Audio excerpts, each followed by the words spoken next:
Hey, Mike Jackson here from Best of Tetons in beautiful Jackson Hole, Wyoming. This is just one of a series of videos I have. They're little short clips, and they have to do with hidden features that are in Lightroom that you might use, on a daily basis if you knew they even were there.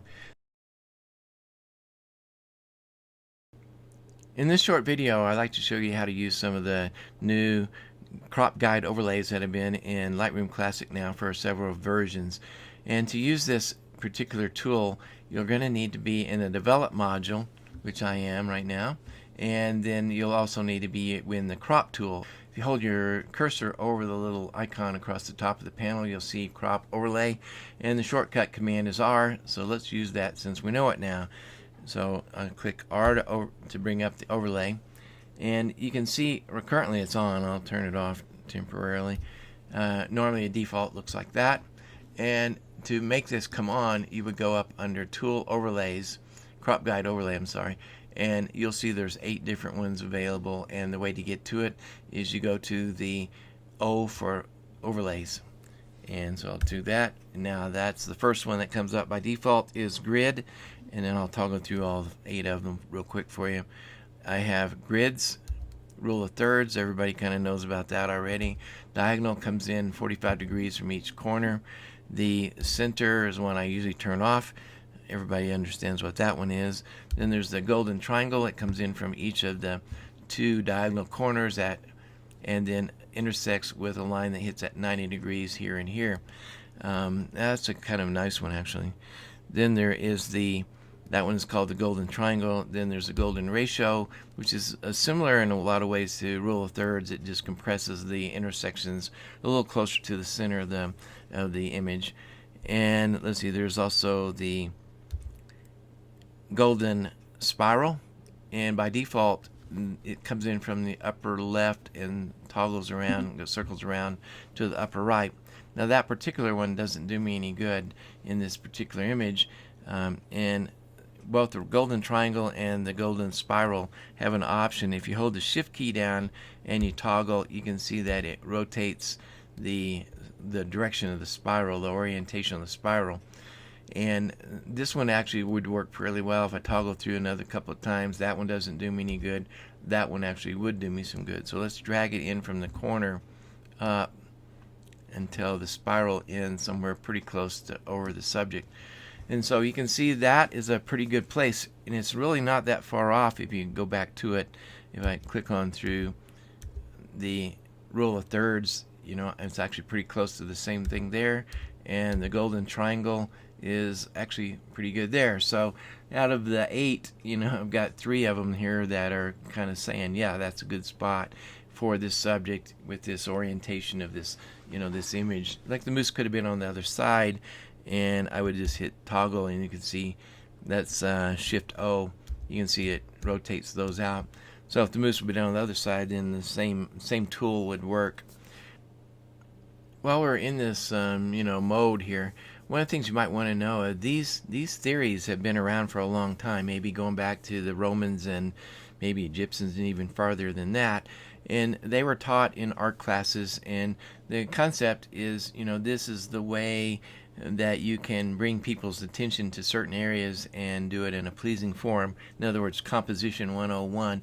And these tools are kind of there in Lightroom to help us with that, both in post-production and in my case, if I were to look at this image right now and go, hey, I had a 50 megapixel image at one time, and I could have zoomed in just a little bit, and I could have aimed a little bit to the right, and if I would have shot the shot that you see on the screen here, in the center part here, I would still have a 50 megapixel image to work with when I'm back in Lightroom. And so I can use these tools as learning aids, not only before I go out and shoot, but during the shoot, and then also after the shoot. Now I can work with this image to clean it up a little bit. So one of the things you need to know here now, going back to the real world here, is I have all these overlays on, and maybe they get in the way for whatever reason. And the way to turn that off is just hit H for hide, turn it on and off, and toggle through with the O command. And if I were now happy with the crop and orientation and everything else, if I double click on the image, the crop the crop is set and the guides go away. And I can always hit R to readjust a little bit if I'd like to, and toggle through and change the image all I want. Okay, now I can still double click and I'm back to ready to start doing final processing. Personally, I don't like that little shadow showing up, so I'd hit R and just kind of crop a little bit more, and I'm happier with that.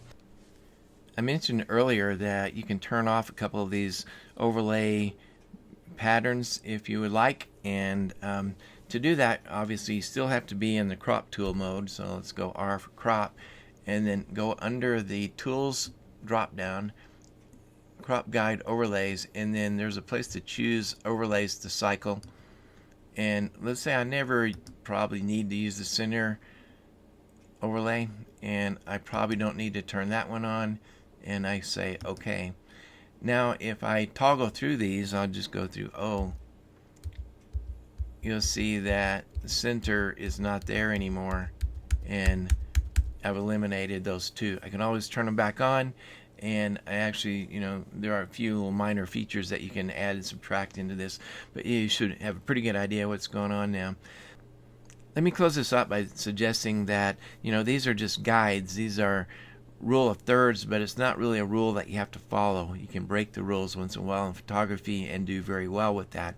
And so, you'll have a few people that are teaching composition that are going to shove leading lines down your throat, and it looks like that if you look at a whole cross section of their photos. They're following rules and only following rules. And so I encourage anybody to step out and break the rules once in a while. Know that you're breaking it, and at least in your own mind have a reason for breaking those rules and get on with it. So anyway, these ideas here in Lightroom will help you, and then give you some kind of real solid foundation for doing composition, and then then it's up to you to go out and break some of those same rules that we're teaching you. This is Mike Jackson here in Bessa Tetons in Jackson, Wyoming, and hopefully you'll come back and check out some of the other short video clips and follow me here on YouTube.